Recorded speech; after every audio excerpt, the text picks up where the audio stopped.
मेरी शादी 2 महीने पहले हुई। मैं पति और देवर के साथ रहती हूँ। मेरे पति मुझसे 5 साल बड़े हैं। देवर मेरी ही उम्र का है, तो हम दोनों की खूब बनती है। वह ग्रेजुएशन में है, तो हफ्ते में 2-3 दिन ही कॉलेज जाता है।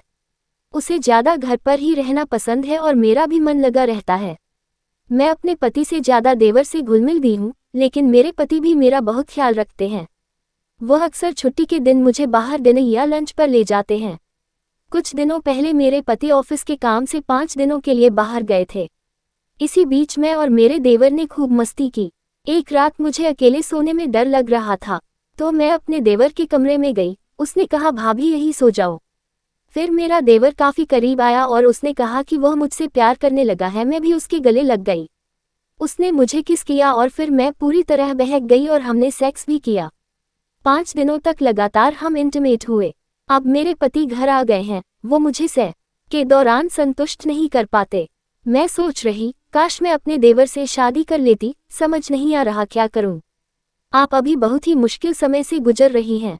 जिस शख्स से आप दोबारा शादी करना चाहती है, वह आपके पति का भाई है। कई बार फिजिकली संतुष्ट नहीं होने के कारण पति पत्नी के रिश्ते में दरार आने लगते हैं। आपने ये भी बताया कि आपने देवर के साथ सेक्स किया और पति आपको संतुष्ट नहीं कर पाते हैं, लेकिन आपका ख्याल रखते हैं। अगर आप अपने पति से इमोशनली जुड़ी रहती तो शायद सेक्स से इस रिश्ते को नहीं जोड़ती।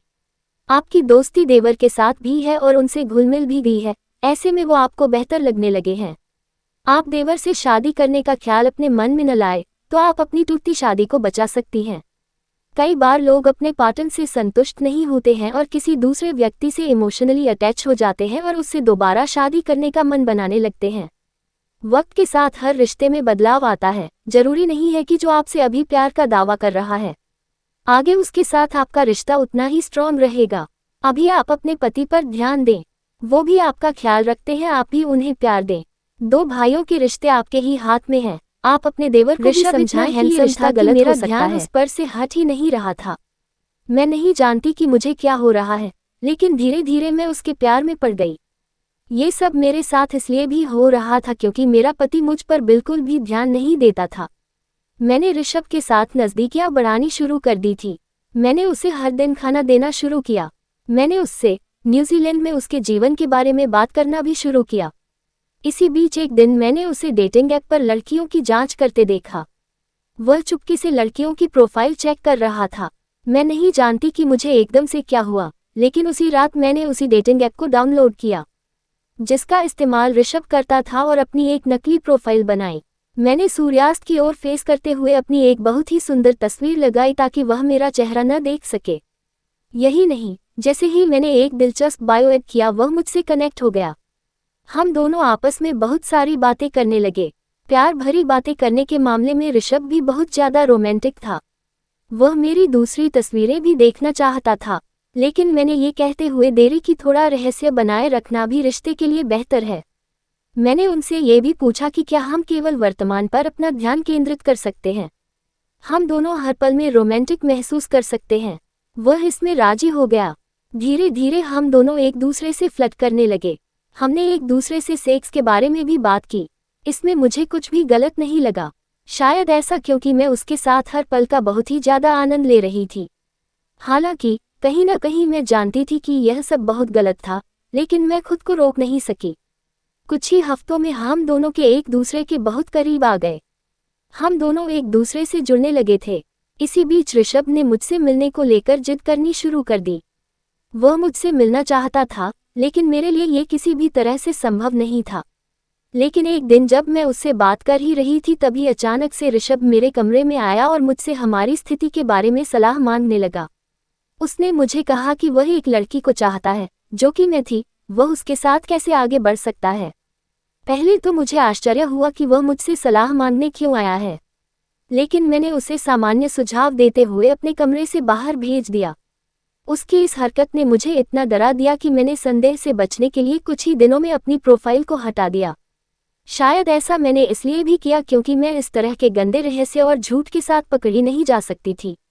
मैं अपने परिवार का नाम खराब नहीं करना चाहती थी। विशाल के साथ चीजें बेहतर नहीं हो पाने की वजह से मैं अपना सारा समय अपनी सास के साथ बिताने लगी। सौभाग्य से वह एक बहुत ही प्यारी और देखभाल करने वाली महिला हैं। वह भी मुझसे बात करना पसंद करती हैं। उनके साथ मेरा समय अच्छे से कट जाता है। लेकिन जब रात आती है तो मुझे भी लगता है कि दूसरी महिलाओं की तरह मैं भी अपने पति के साथ रोमांटिक पल बिताऊं, लेकिन मेरी किस्मत में ऐसा नहीं था। ऋषभ को देखकर मुझे अजीब महसूस हुआ। मैं अपनी शादी में बहुत ही कमजोर महसूस कर ही रही थी कि इस बीच विशाल का छोटा भाई ऋषभ न्यूजीलैंड से अपनी नौकरी छोड़कर भारत वापस आ गया। मैं उससे पहली बार मिल रही थी। मैंने उसे शादी में नहीं देखा था। ऐसा इसलिए क्योंकि उसे उस समय वापस आने के लिए वीजा नहीं मिला था। ऐसे में जब वह वापस आया तो मैं उसे देखकर पूरी तरह दंग रह गई। ऐसा इसलिए क्योंकि ऋषभ देखने में बहुत ही हैंडसम है। उसके पास न केवल अच्छी खासी हाइट है बल्कि उसकी आवाज़ भी बहुत ही अद्भुत है। उसके साथ बातचीत करने के बाद मेरे दिमाग में जो पहला विचार आया वही ये कि वो लड़की कितनी भाग्यशाली होगी जिसे अपने पति के रूप में ऋषभ मिलेगा। ऐसा इसलिए भी क्योंकि उसका नेचर बहुत ही कमाल का था। वह न केवल सबकी देखभाल करता था बल्कि उसकी इस अदा पर मैं भी उस पर मरने लगी थी। मैं 32 साल की एक शादीशुदा महिला हूँ। मेरी शादी को 3 साल से ज़्यादा का समय हो चुका है। मैंने अपने माता पिता द्वारा चुने गए व्यक्ति के साथ शादी की थी, लेकिन सच तो यह है कि हम बस कहने को पति पत्नी हैं। हमारे रिश्ते में प्यार, अफेक्शन और अंतरंगता जैसा कुछ भी नहीं है। भावनात्मक संबंध की कमी की वजह से हम दोनों के बीच रोमांस न के बराबर है। मैं इस शादी में बिल्कुल भी खुश नहीं हूँ, लेकिन परिवार वालों के खातिर मैं इस रिश्ते को निभा रही हूँ।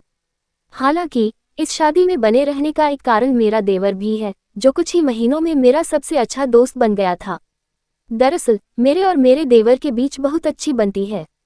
हम दोनों एक दूसरे के साथ एक अच्छी केमिस्ट्री साझा करते हैं। ऐसा इसलिए भी क्योंकि बहुत सी चीज़ों को लेकर हम दोनों की पसंद नापसंद बिल्कुल एक जैसी है। यही एक वजह भी है कि मैंने अपने पति के साथ अपने तनावपूर्ण संबंधों को लेकर उससे बात की। वह न केवल एक श्रोता बल्कि महान सलाहकार भी है, जिसने मुझे मेंटल रूप से रिलैक्स्ड महसूस कराया। लेकिन समस्या यह है कि मुझे उसके प्रति एक अजीब सा आकर्षण हो गया। साथ में समय बिताते हुए हम दोनों न केवल एक दूसरे के बहुत करीब आ गए बल्कि हमने एक बार किस भी कर लिया। हालांकि अपने देवर के नज़दीक जाने में मैं कुछ भी गलत नहीं मानती हूँ। ऐसा इसलिए क्योंकि जो कुछ भी हुआ उसमें मेरे पति की गलती है। मुझे उसकी साइड से कभी प्यार नहीं मिला। अब मैं उसके बहुत खुश हूँ। मैं अपने देवर से प्यार करने लगी हूँ। अब मुझे समझ नहीं आ रहा कि मुझे इस शादी में बने रहना चाहिए या नहीं। ऐसा इसलिए क्योंकि मैं अपने देवर से दूरी बर्दाश्त नहीं कर सकती हूँ, जिसकी वजह से भी मैं अपने पति को नहीं छोड़ना चाहती। अगर मैंने अपने पति से तलाक ले लिया तो देवर के साथ भी मेरा रिश्ता खत्म हो जाएगा। मुझे बताएं कि मुझे क्या करना चाहिए।